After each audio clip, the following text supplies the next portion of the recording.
Hello. Thank you for attending this presentation, Metadata Works from Home, How Student Workers Continue to Work While Increasing Collection Accessibility. In this presentation, we will discuss how a team at the University of Houston Libraries very quickly transitioned student employees working in departments throughout the libraries to an asynchronous remote work environment, creating closed captions for our archival audiovisual collections.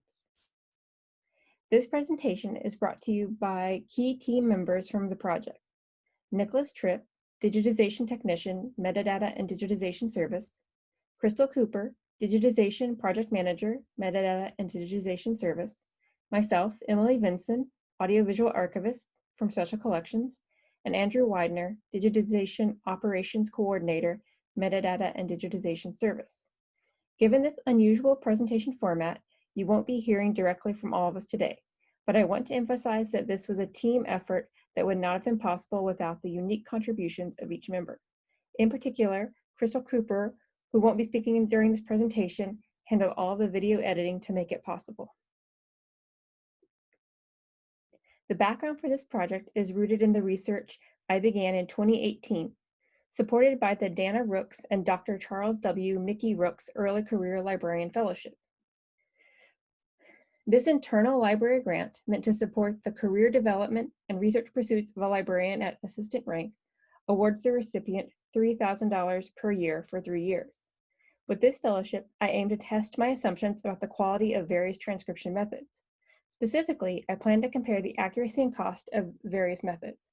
With little experience in transcription, I assumed that the recent explosion of inexpensive and fast online machine-generated transcription services would be the most reasonable path forward to address the captioning needs of our online audiovisual collections.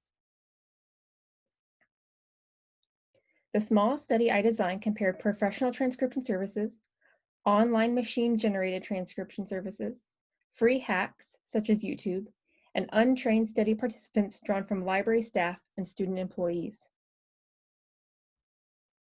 Each service and participant was provided with the same 5 video samples drawn from the University of Houston's archival collections to transcribe.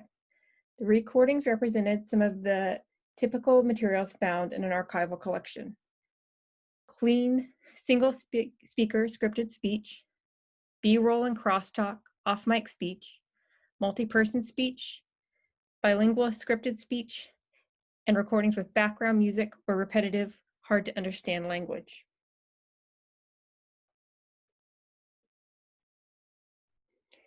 Once all transcripts had been completed, I compared each transcript to a master transcript and graded for errors.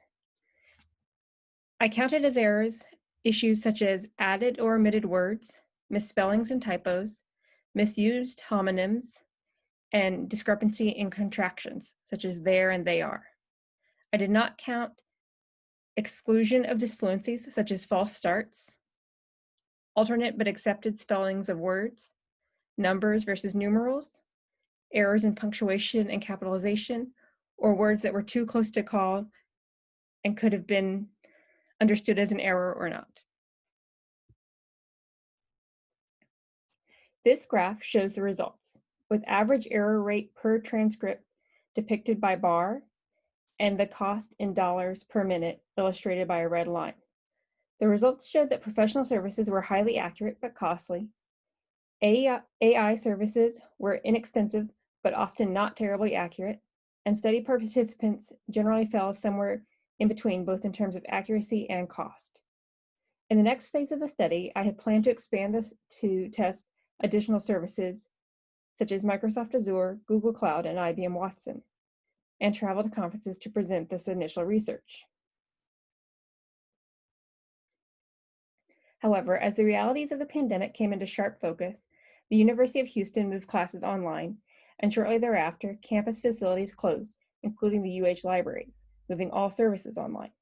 To keep our typically on-site students employed, along with expanding the accessibility of our online collections to deaf and hard of hearing users, we proposed a project to engage students in captioning our online AV collections, utilizing the annual Rooks Fellowship budget to offset the cost of the project. On this slide, you can see how quickly we transitioned our students to both remote work and a brand new project. The first week of the project, on March 16th, UH classes were transitioned online, and most library departments went to remote work. 2 days later, Libraries Administration approved the transcription project, and the following day we had our first meeting of the project managers. The next week, on the 23rd, we had the second meeting with project managers, and the following day, Harris County, where the University of Houston is located, issued a stay-at-home order moving all libraries employees remotely. On March 26th, we held our first Zoom training session for transcription students, and the following day, a much smaller training for another project to transcribe oral history recordings. The following week, students began the work of correcting transcripts, and the week after that, we held another Zoom training session to train students in quality control. Hello, everyone. My name is Andrew Weidner, and I am the Digitization Operations Coordinator at the University of Houston Libraries.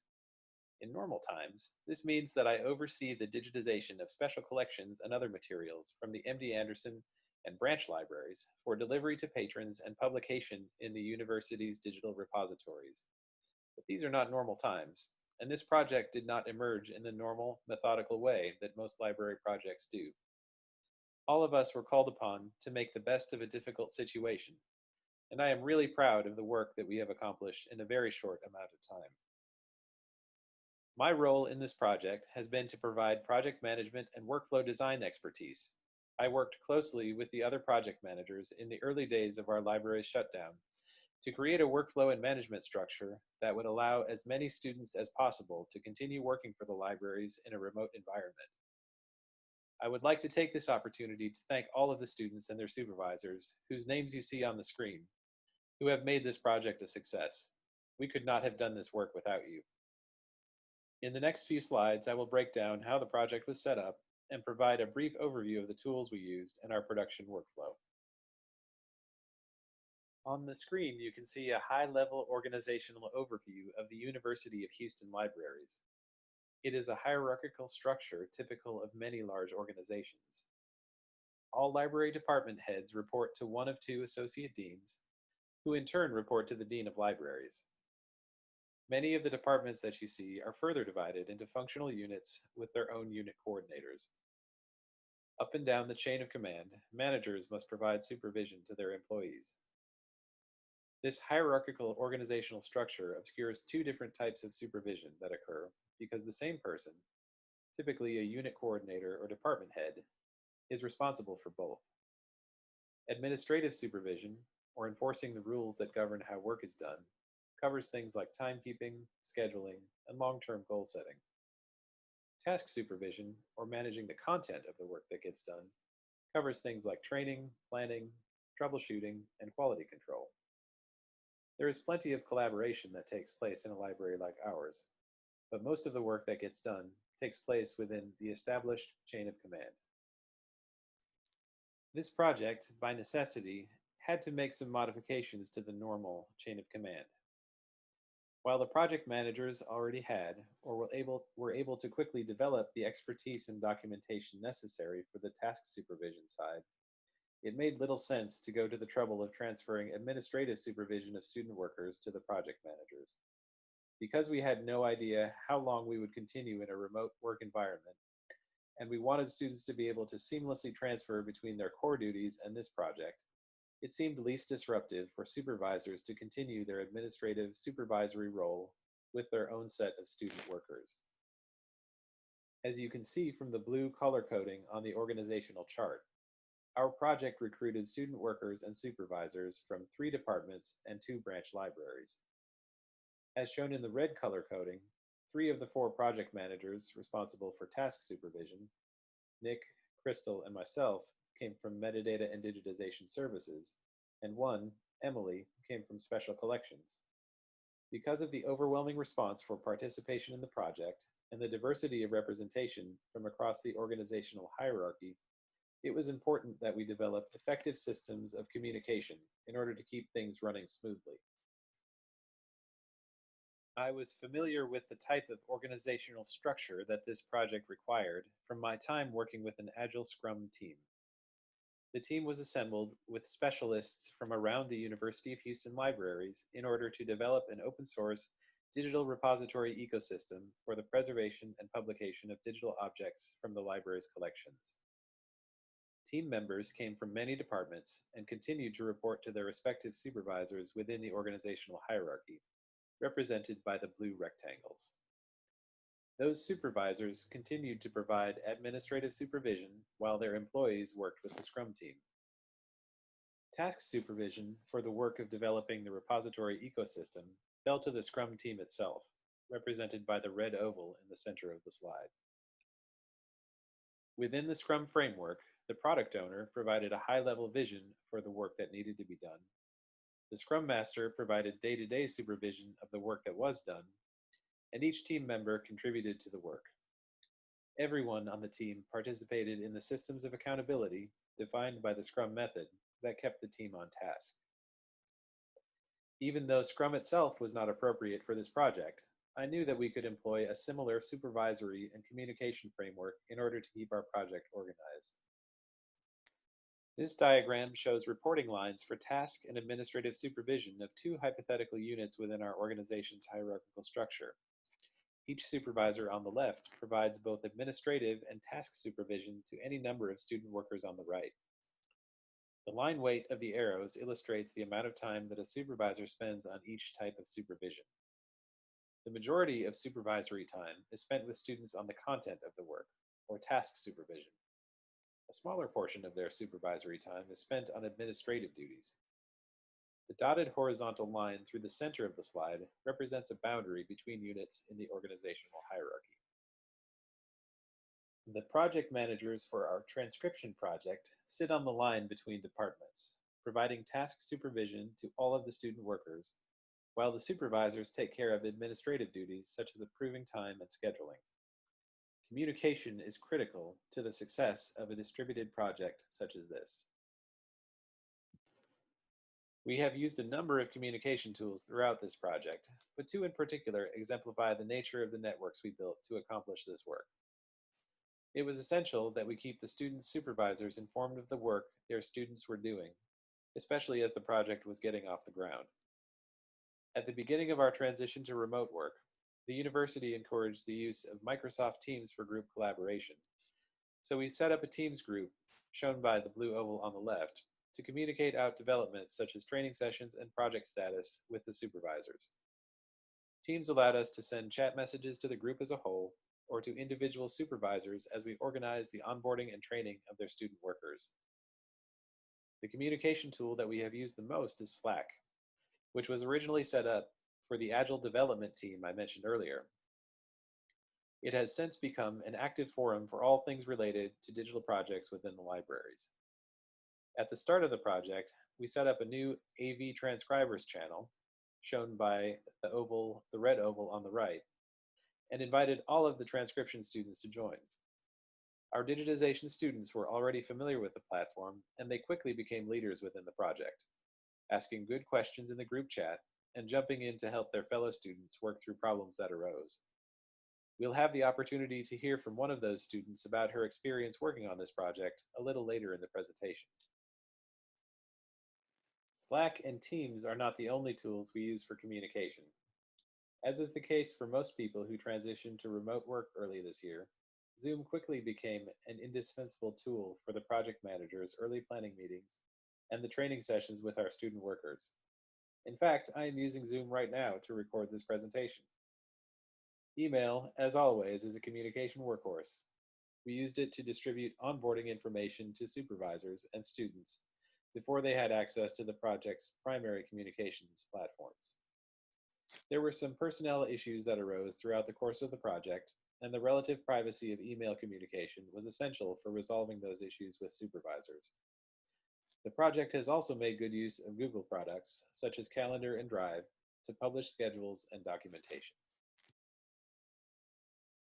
While most full-time employees at the libraries have access to a VPN and remote desktop so that they can continue to work with the specialized tools and storage networks that the libraries provide, the setup for working with those systems in a remote environment has a steep learning curve that we sought to avoid.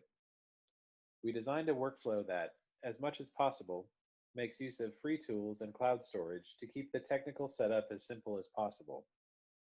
Rather than ask our students to store their work on the library's storage network and do their work on library's machines through a remote desktop, they can use their own computers to perform the work and upload the finished product to free cloud storage that everyone on the project can access. In addition to housing our project documentation, Google Drive also features prominently in the production workflow that we developed. We use it to store versions of the WebVTT transcript files as they move through the workflow and to track the progress of each video. VLC Media Player is a free tool that we use for video playback, and Atom is a free text editor that we use for transcript correction and quality control. Both VLC and Atom have additional plugins that are useful for working with WebVTT files and closed captions. The only paid tools we use on the project are Sonics, a service that automatically generates the WebVTT transcripts that our student workers correct, and Dropbox, which Emily uses to distribute video and WebVTT files to the students. Our workflow begins when Emily uploads a batch of videos to the Sonics service. A short time later, she receives an email that the WebVTT transcripts are complete and ready for download. She then uploads the videos and their associated WebVTT files to Dropbox. Each batch of videos is entered into a new tab on the project's tracking spreadsheet that includes a link to the Dropbox storage location. This completes the transcript creation phase. The next step is transcript correction. A student claims a video by entering their name in the transcript correction column on that video's row in the tracking spreadsheet. After downloading the video and WebVTT file from Dropbox, the student watches the video in VLC while correcting the transcript in Atom. Students primarily focus on the content of the transcript during this stage. When the transcript editing is complete, the student uploads it to the Corrected Transcripts folder on Google Drive. Corrected transcripts are periodically moved in batches to the QC folder on Google Drive to begin the quality control step. A student other than the one who corrected the transcript claims the video by entering their name in the QC process column on the tracking spreadsheet. The student watches the video in VLC, paying careful attention to the timing and style of the closed captions, and edits the WebVTT file as necessary in Atom. When the QC process is complete, the student uploads the final WebVTT file to the To Avalon folder on Google Drive. The final step is associating the WebVTT file with its hosted video on the UH Library's audiovisual repository. Emily downloads the WebVTT file from Google Drive, logs into Avalon, and uploads the WebVTT file to the video's record, thereby making it accessible to a wider audience with closed captioning. At this time, I'll hand the presentation back to Emily to talk about the documentation that made this work possible. In order to make the project as accessible and transparent as possible to all the student employees, we created extensive documentation and reference materials. This included documents outlining and linking to all communication methods, technical requirements, and setup instructions, and perhaps most importantly, transcription guidelines meant to address issues students were likely to encounter as they corrected captions, issues like indecipherable speech, crosstalk, and more. We developed these based on existing best practice documents from Baylor University's Institute for Oral History, as well as other sources. As we worked with the student employees, these guidelines were adapted based on specific issues the students encountered. Throughout the project, we have also emphasized accuracy and quality over speed. We have very intentionally recognized that the students are navigating a difficult time as they not only adjust to the stress of the pandemic, but also to shifting to online classes, remote work, and learning a new skill set for this project. Additionally, we made an effort to let students know in advance that many of the materials they would be working with, particularly in the first batch of videos prepared for the project consisting of over 100 filmed interviews from a 1986 documentary about integration of Houston neighborhood, could include antiquated and offensive language and subject matter related to anti-Semitism and anti-Black attitudes. We encourage students to communicate with us if they did not feel comfortable working on these recordings so that we could reassign them to other materials. Now, in order to provide a better sense of how we moved our student employees, many of whom the members of this team had never worked with or even met in person, to a new project online, we'll show excerpts from 2 training sessions. First, an introduction to the project and the caption correction process, followed by a second training for students selected to do quality control work. Both sessions were led by our colleague, Nicholas Tripp. Following these, you will hear from one of our students, Rachel Garcia, about her experience working on the project.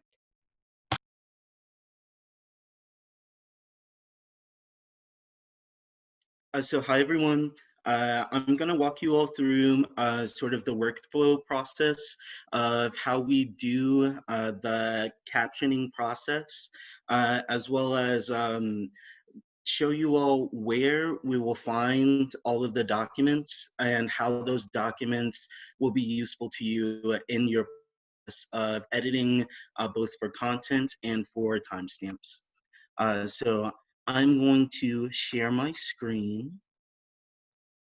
We also have a getting started document that just sort of goes over the 2 programs that we'll be using for this editing process, which is VLC Media Player and Notepad. And so VLC Media Player has a lot of really great features that help streamline the process of editing timestamps especially, but it also has some nice fine-tuned playback controls that will also be pretty helpful. So here I'll just go to open with, and because I've previously installed it, I'll open with VLC Media Player. I now have Abrams, TIOH Abrams. And next I will download the VTT file, TIOH Abrams, VTT, and download. So we would ideally have these open together. The VLC Media Player showing the audio visual of the file that we've chosen alongside our web VTT file. And we would just watch these together. Here it's more so just about making sure that what is presented in the video is reflected in the captions. I'm sorry, camera roll number 26 now, and Abrams take 1 is up, NID. Okay, so listening to this, a place where I might imagine a comma would be, what sounds like a comma to my ear, is after camera roll number 26. And then this is another place where we can see we would begin editing. Here we have our audio text generated this word instead of what we hear as camera roll. So we would correct that. We would change this to camera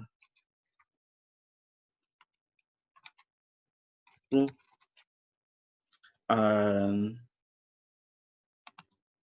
Number 26.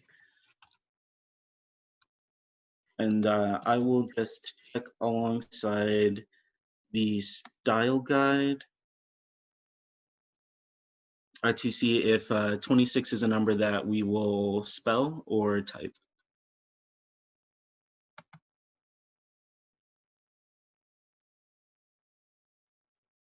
Money numbers, spell out numbers 1 through 9. Above that, use the number.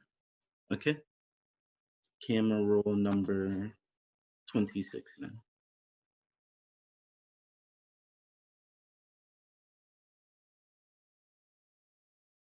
Okay, so similar to the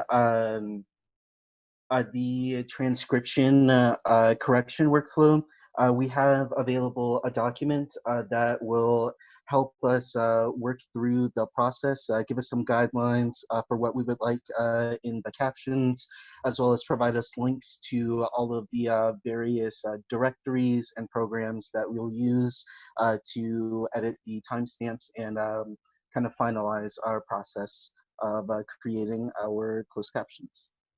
So the first section that you'll encounter in this document is QC setup, and this has links to the two the two programs that we use for editing, which are Atom and VLC, but we've already downloaded VLC for the transcript correction. So here we'll be installing the Atom text editor, as well as a couple of packages for Atom. Okay, we'll follow the link. So Atom is a text editor similar to Notepad, but it's a bit of an upgrade from Notepad. It has a bit more robust uses that greatly assist in the process of doing the timestamps. So we would go ahead and download this. I've already installed it, but just as you would with any other installation, it'll prompt you with this download to acquire the execution file. And then once that file installs, you will have the Atom text editor available. The next part of the QC setup is installing these two packages in Atom. The first is called language VTT. Atom makes it pretty painless with installing new packages. So you'll just follow the link and then go to install. Download prompt will be launched. If you do not have Atom automatically come up as the application that would be used to open these Atom packages, you could just navigate to the Atom program on your computer via this choose option. So we'll open with Atom. Okay. So this is the window that's automatically opened once we've clicked install on the download packages page that we just left.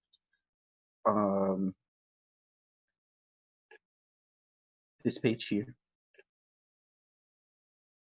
And this will be toggled to enable already. So once you've downloaded the program, the package will already be enabled. What language VTT, what this package does, is it does some highlighting in the syntax of our web VTT files, which we'll see more so on display when we walk through a small cross section of a video and a VTT file, just to see what these will do for us. The second package that we will install is the VTT helper. This has just two features functional at the moment, which are these two, jump to queue by number and jump to next/previous queue. So we will go ahead and install this as well, the VTT helper.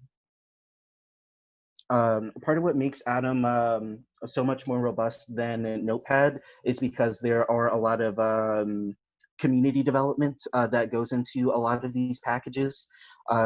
So while there could be more packages that could be useful in this project, these were just the two that we found so far that specifically aimed towards helping edit VTT files. But you can always search and manage your packages in Atom via this packages right here, the packages manager.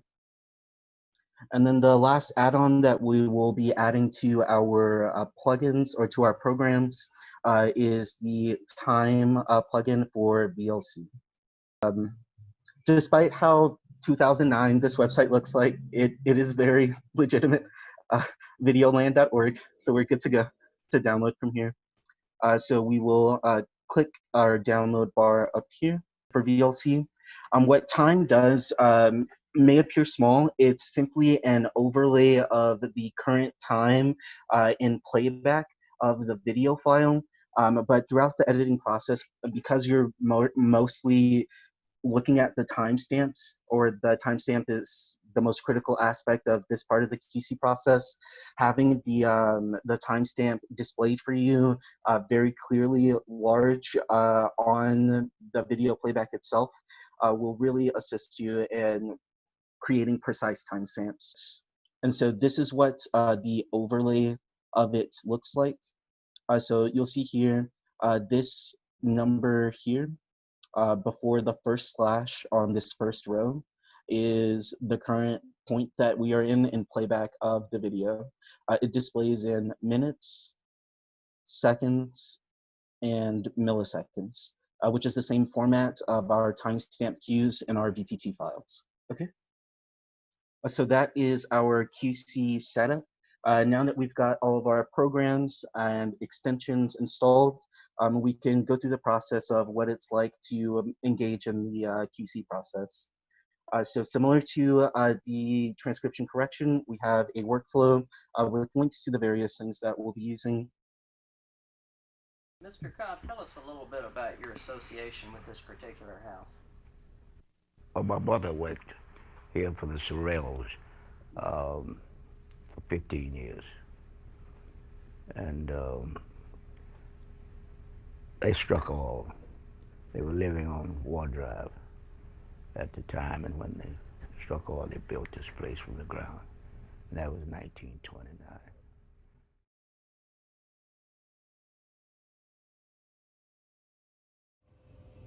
Hi everyone! I would like to first start off by thanking you guys for inviting me to talk about my experience with working from home. My name is Rachel Garcia and I am a current graphic design major at the School of Arts. Before the pandemic began, I was working at the MD Anderson Library alongside Crystal in the DigiLab, and we were working on the thesis and dissertations project. I was coming up on a year of working at the library right around the time that the pandemic began to worsen in our area. I remember being on my lunch break and reading that the Houston Rodeo was canceled, and I remember thinking to myself, oh, this is getting pretty serious now. And sure enough, classes were canceled and we were never to come back to school after spring break, and that is kind of when the panic began to settle in. I wasn't sure if I'd have a job. I wasn't sure if I would be able to pay my bills. I wasn't sure if I'd ever come back to school. I wasn't even sure if I'd have toilet paper by the end of the day.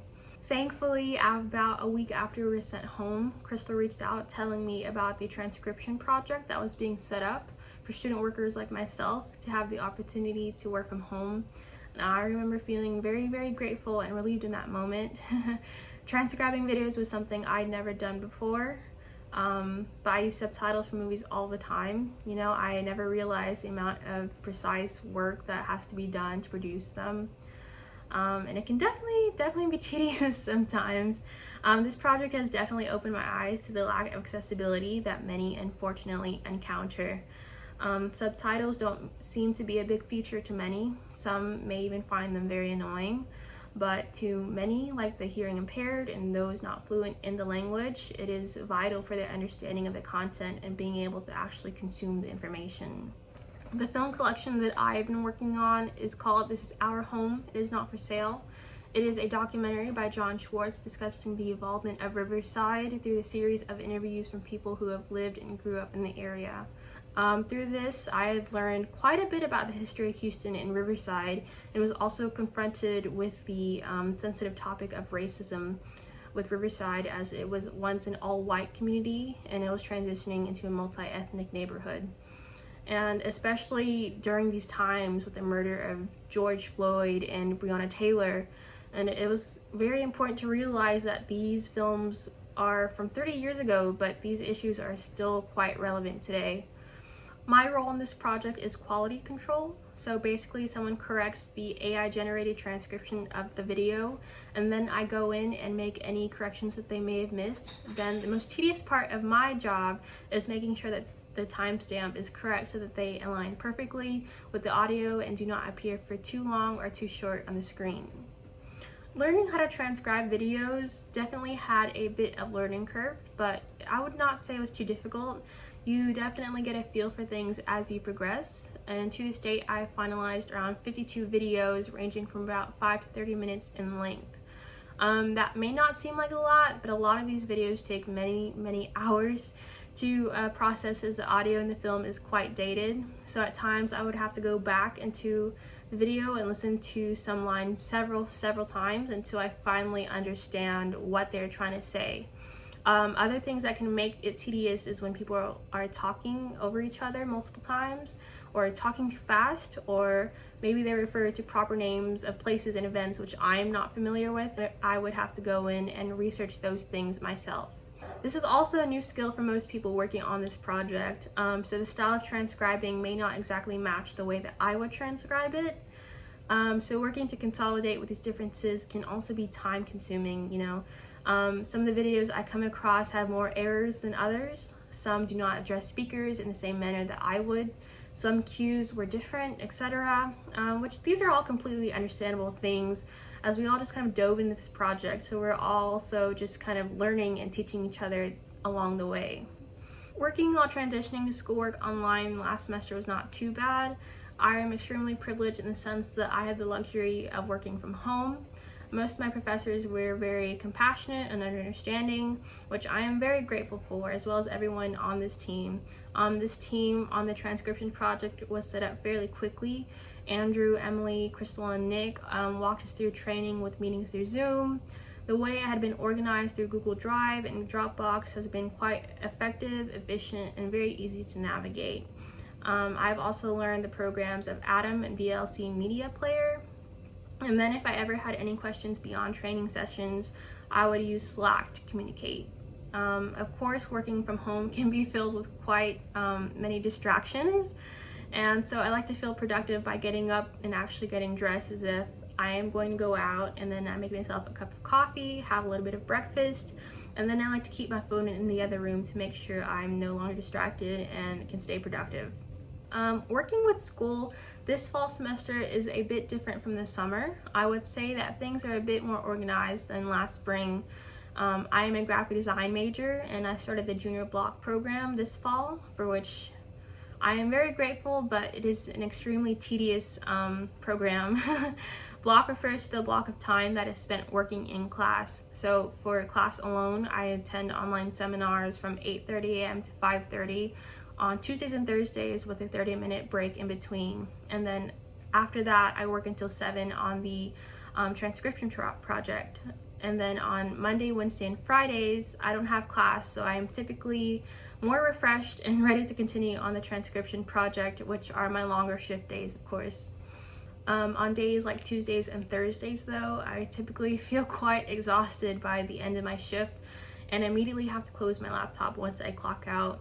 Looking at the screen quite literally all day can definitely take a toll on you, you know. Being a bit of an introvert, I remember actually not really minding working from home when this all first began. You know, I was excited to work in bed. I didn't have to put on any makeup. I didn't have to get up and get dressed. I didn't have to deal with traffic, you know, which was nice for a couple of weeks. And then it just kind of became like Groundhog Day, where I was living the same day every single day.